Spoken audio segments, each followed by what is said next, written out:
We're at gotomath.com. Let's click on the calculus, and we're going to go down to the first derivative test. I believe we're going to be looking at something similar to that.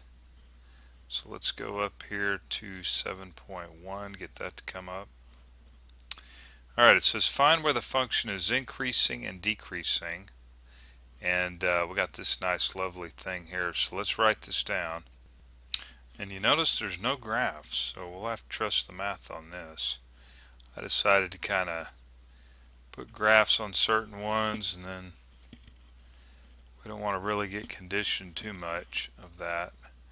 Well, anyway, we have f of x is equal to 13, 3 roots of x squared minus 64. I believe all of this was squared, if I remember right, and then plus 3. Well, let's get it out of radical form and get it into exponential form.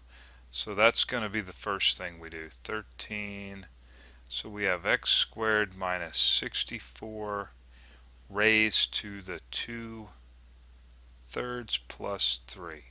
Now we can take the derivative, and that's what we're going to do. So f prime of x is equal to, so we got 13, bring the 2/3 out, rewrite what's in parentheses,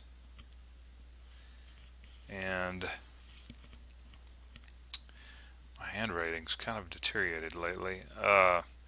Let's see, so we subtract 1 from 2/3 and we end up with negative 1/3, and then take the derivative of the inside, bring it out, and we end up with 2x. Okay, looks good. Let's rewrite this. We have f prime of x is equal to, what are we going to have here? 2, let's see, that's 26, and then 26 times 52, is that right? 52. Okay, so we have 52x in the numerator, and that's going to be over 3 times x squared minus 64 raised to the third. Then of course we want to set this equal to 0. 52x over 3 times x squared minus 64, and then look at all the solutions. Well, we know that one of our critical numbers is going to be 0, because you plug 0 in, you get 0 at the top, so that's one of the critical numbers. And then the other one, what's going to make the denominator 0? Now remember, this has got to still be in the domain, the original function, and that's going to be, it looks like 8 squared is 64, that's 0. So it looks like another critical number is going to be 8 and negative 8. Okay, 8 and negative 8. I'm going to have to scroll on down. It's some bad planning here. C is equal to 0, 8, and negative 8. And then of course what we need to do is a number line, put 0 here, put in negative 8, positive 8, start getting a test point. We'll use negative 1 as a test point, and then we'll use 1 as a test point, 10 as a test point. I'll circle my test points, and then we'll do negative 10 as a test point.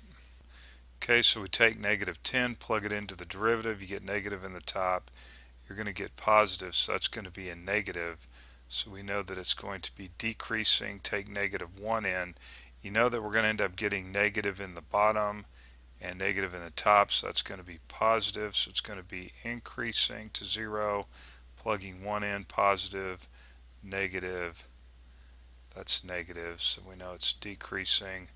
Then we plug in 10, positive, positive, so that's positive. We know that it's increasing. So you can kind of see where it's increasing and decreasing. Alright. Alright, so union means just join the two sets together. Okay? So check that out, and remember where we're at. We're at gotomath.com.